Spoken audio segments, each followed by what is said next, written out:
Nianze na hili la viongozi ambao wamesimamishwa Morogoro na Tanga na kanda zao na ngazi ya kanda. Kanuni za chama zimeweka utaratibu, kama kiongozi ana jambo juu ya kiongozi mwingine, anatakiwa awasilishe malalamiko kwa chama na ushahidi wake, alafu chama kichukue hatua kwenye vikao vya chama au awasilishe malalamiko kwenye vikao vya chama. Kwa hiyo kwenda kuzungumza na vyombo vya habari kuhusu madai yoyote yale yanamhusu kiongozi yoyote yale, yawe ya ukweli au ya uongo, ni kinyume na katiba ya Chadema na kanuni za Chadema na maadili ya Chadema. Kwa hiyo kazi husika huko zimechukua hatua kwa kadiri walivyochukua hatua. Kwa hiyo Bakari, kama kuna mtu ambaye hajaridhika na hatua ambazo zimechukuliwa na ngazi husika huko, na kwamba hawajafuata katiba au hawajafuata kanuni au hawajafuata utaratibu katika mchakato wa kuchukua hizo hatua, basi anayo haki ya kukata rufaa. Lakini rai yangu kwa ujumla kwa viongozi wa Chadema kote nchini ni kuwakumbusha viongozi wa chama, kama mtu ana jambo lolote, kupitia mkondo wa chama. Sasa kwa nini kwa kesi hizi hatua zimechukuliwa mapema? Sisemei hao makatibu wa kanda waliochukua hatua huko watasema wenyewe misingi ya kuchukua kwao hatua, lakini kwa nafasi ya mtendaji mkuu niwaambie tu kwamba kuna taarifa tulikuwa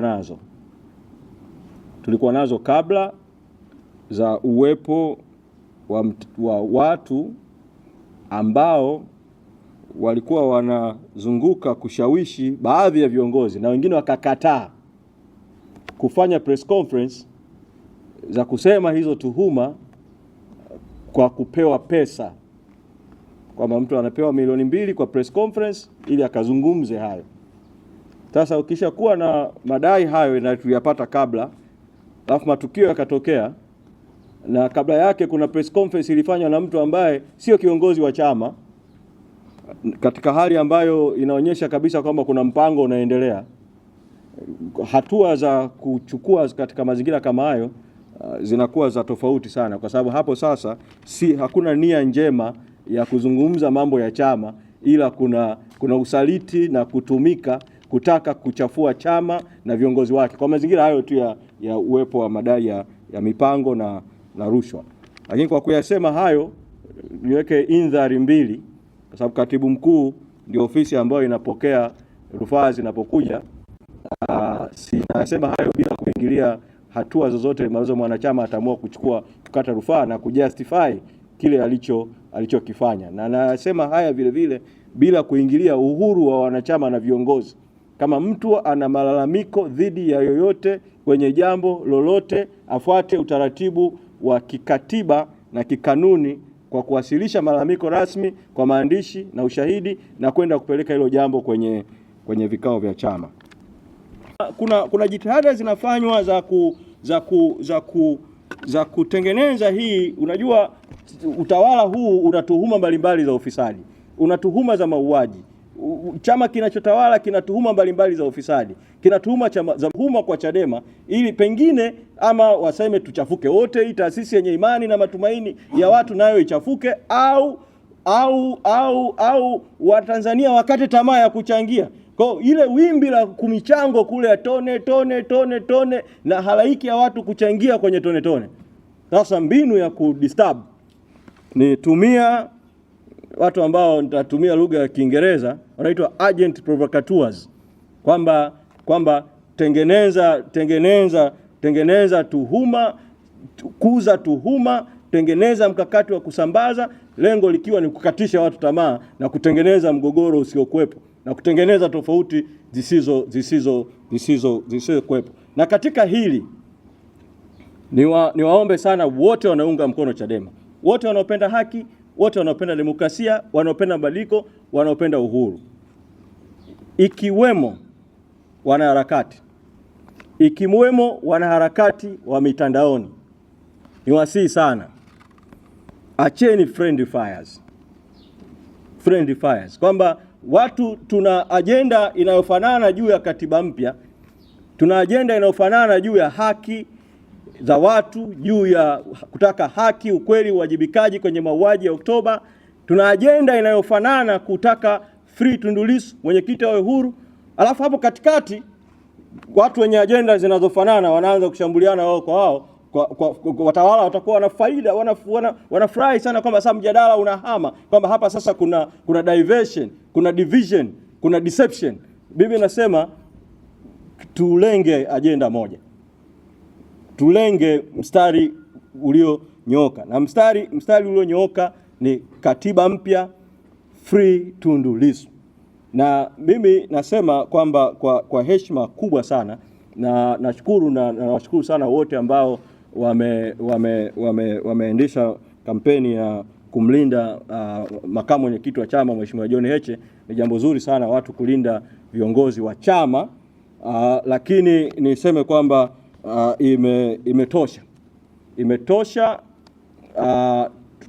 Tutatolewa kwenye mstari, mtaanza kujadili vyombo vya habari, mitandaoni, kila mtu tunajadili kuhusu madai ambayo hayana msingi. Hapo tunamlenga makamu mwenyekiti, afu tunaacha katiba mpya, tunaacha Tundu Lissu, tunakuwa diverted, tunakuwa diverged, tunakuwa divided.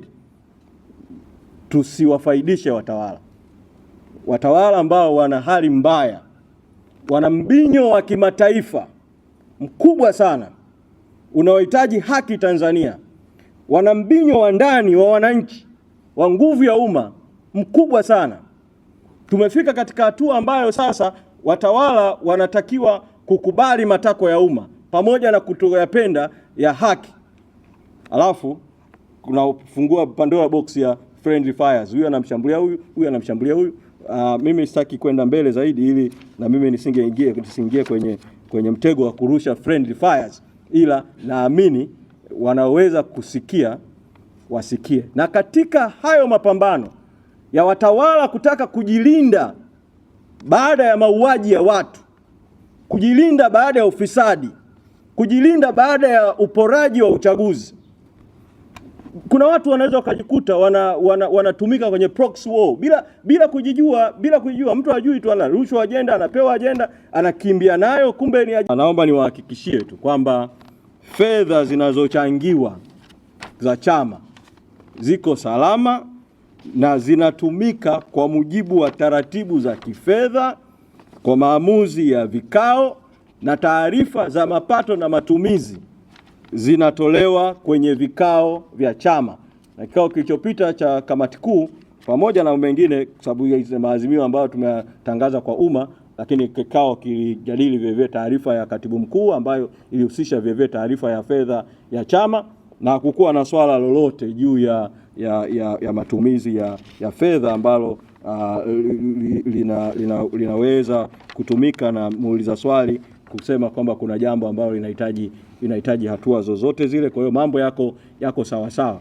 Na kwa pesa ambazo zinakusanywa mikutanoni tone, utaratibu tuliouweka kama sehemu ya kuhakikisha matumizi ya fedha yanazingatia taratibu za kifedha, pamoja na kuwa fedha zinakusanywa mkutanoni pale na kwa uwazi kiwango kinatangazwa pale mkutanoni, maelekezo ni kwamba ili pesa zitumike lazima kwanza ziingizwe benki. Kwa zinakuwa banked ili zitoke sasa. Kama zinarudi kwenye operation kwa ajili ya mafuta, zinarudi kwa utaratibu wa kuingia kwanza kwenye account ili kuhakikisha kwamba kuna accountability. Na ili pesa itoke kwenye account ya Chadema, manake haya mambo yanazungumzwa bila watu kufahamu utaratibu wa kifedha wa chama. Katibu mkuu ni afisa masuhuli wa chama, na utaratibu wetu wa kibenki makao makuu ya chama kuna kategori mbili za watia saini ili pesa itoke kwenye akaunti zetu za makao makuu za benki. Kategori ya kwanza yuko mwenyekiti wa chama na katibu mkuu. Sasa mwenyekiti wa chama yuko gerezani, kwa maana kategori ya kwanza yuko katibu mkuu. Kategori ya pili sasa ndio yuko mkurugenzi wa fedha na maafisa wengine katika kusaini. Kwa tafsiri yake ni nini?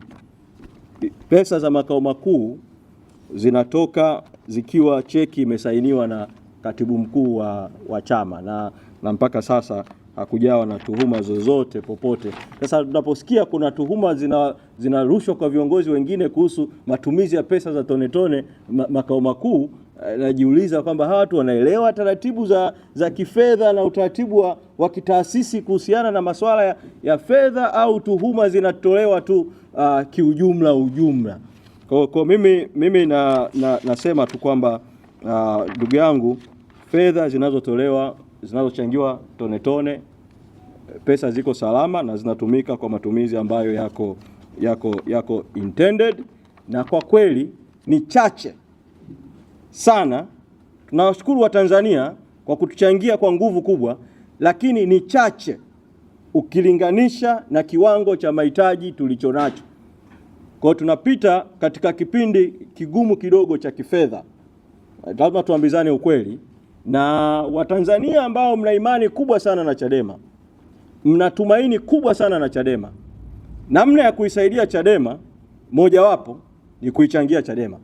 Hata kama una hofu ya kuchangia wewe binafsi moja kwa moja, tafuta njia yoyote ile, imradi mchango ufike kwa Chadema, usaidie kwenye mapambano ya haki ambayo tunaendelea nayo.